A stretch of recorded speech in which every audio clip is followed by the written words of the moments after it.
विवाह को आत्मविकास और चरित्र विकास का एक बड़ा साधन माना गया है। इसमें संदेह नहीं कि विवाह हमारी जीवन यात्रा में एक बहुत बड़े मोड़ या परिवर्तन की तरह होता है। यदि उसे पूर्ण सफल और सुखी बनाना है तो उसके संबंध में पहले ही पर्याप्त जानकारी प्राप्त कर लेना हमारा कर्तव्य है। खेद है कि आजकल अनेक नवयुवक और नवयुवतियां इस नियम पर ध्यान न देकर केवल क्षणिक आवेश में अपना ऊपरी टीमटाम देखकर विवाह सूत्र में आबद्ध हो जाते हैं, जिसका अंतिम परिणाम स्वभावतः दुखदायी होता है।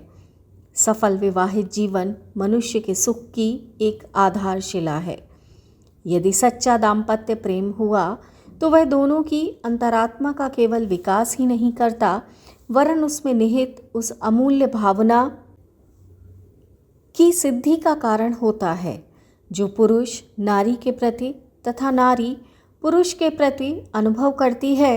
वास्तव में सच्चे दाम्पत्य प्रेम का आधार ही सुखी वैवाहिक जीवन है।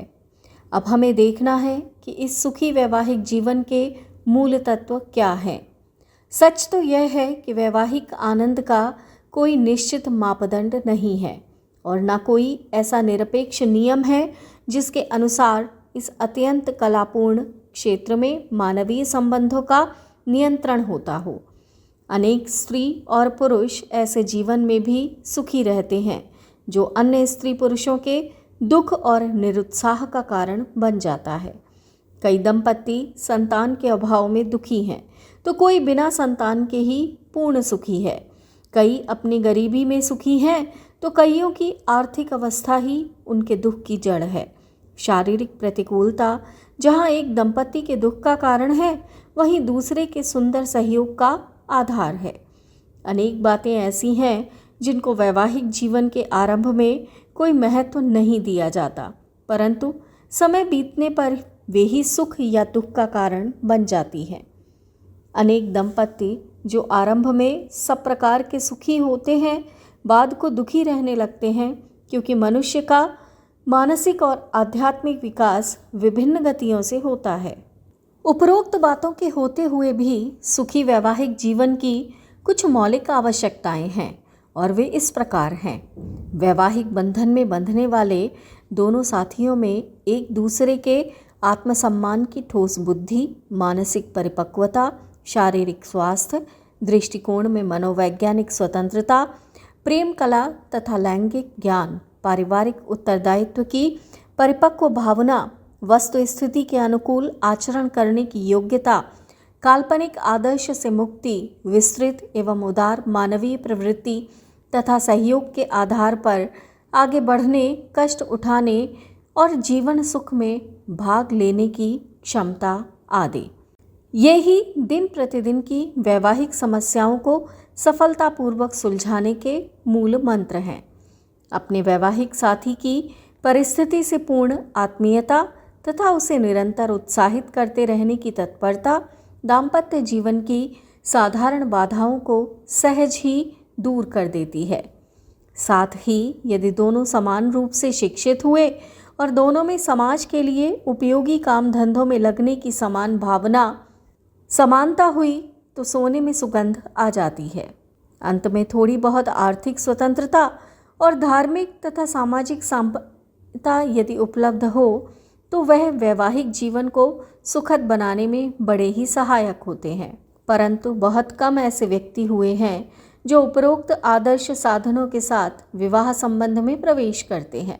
यही कारण है कि जीवन में हमें अनेक बेजोड़ गठबंधन, जैसे किसी निर्दयी पुरुष और अबला स्त्री में किसी जबरदस्त मर्दानी और स्त्रीण पुरुष में किसी स्वतंत्र एवं साहसी पुरुष तथा कायर एवं मूर्ख स्त्री में किसी स्वस्थ और मोटी स्त्री और सूखे हुए किताबी कीड़े पुरुष में, किसी बालिका और वृद्ध में, किसी अशिक्षित और गंवार स्त्री में, शिक्षित पुरुष में, किसी सुंदर युवक और कुरूप स्त्री में या सुंदर स्त्री और कुरूप पुरुष में देखने को मिलते हैं।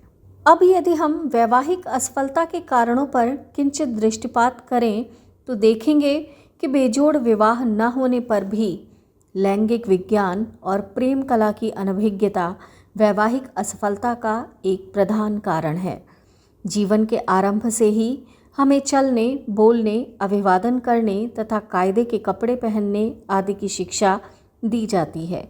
हमारी पढ़ाई लिखाई के साथ साथ हमें खेलने कूदने, लोगों से मिलने जुलने तथा अन्य सामाजिक शिष्टाचारों की शिक्षा दी जाती है। जीविकोपार्जन करके हम अपना निर्वाह कर सकें, इसके लिए कुछ उद्योगों की भी शिक्षा हमें दी जाती है। परंतु शायद ही कोई ऐसा पुरुष या स्त्री हो जिसे किसी कुशल शिक्षक द्वारा इस बात की शिक्षा दी गई हो कि एक सफल प्रेमी आदर्श पति अथवा पत्नी कैसे बना जा सकता है। हमारे आधुनिक जीवन का अभिशाप यह है कि अश्लील आख्यानों से भरे हुए उपन्यासों, कामोद्दीपक चित्रों और लेखों से पूर्ण समाचार पत्रों तथा लंपटतापूर्ण दृश्यों से भरे हुए नाटकों और चलचित्रों की प्रबल धारा में बहकर हम अपने नौजवानों का दिमाग अनेक गलत धारणाओं से भर ही नहीं देते, वरन उनकी स्वाभाविक एवं सामान्य काम वृत्ति को बुरी तरह उत्तेजित और विकृत भी बना देते हैं। जहाँ एक तरफ हम अपने हाथों इतने उत्तेजित वातावरण की सृष्टि करते हैं, वहाँ दूसरी तरफ लैंगिक ज्ञान के ऊपर एक गुप्त और अपवित्रता का झूठा पर्दा डालकर अपने बच्चों को जीवन की इस अमूल्य जानकारी से वंचित रखते हैं। जिस समय लड़की को यह विश्वास कराया जाता है कि उसके जीवन का एकमात्र लक्ष्य विवाह को सफल बनाना तथा एक सुंदर घर बसाना है, कामवृत्ति और गर्भाधान संबंधी अत्यंत उपयोगी जानकारी उससे छिपा कर रखी जाती है। वैवाहिक जीवन को सफल बनाने के लिए इस अज्ञान को दूर करना आवश्यक है। वैवाहिक नैराश्य का दूसरा प्रधान कारण स्त्री और पुरुष के बीच प्रभुता और शान के लिए प्रतिद्वंदिता है।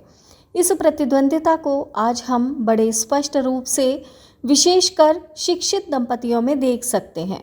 कुछ अंशों में हम इसे उस आंदोलन की शाखा कह सकते हैं जिसे आधुनिक शिक्षित नारी आज के शक्तिशाली पुरुष की निरंकुशता के विरुद्ध चला रही है।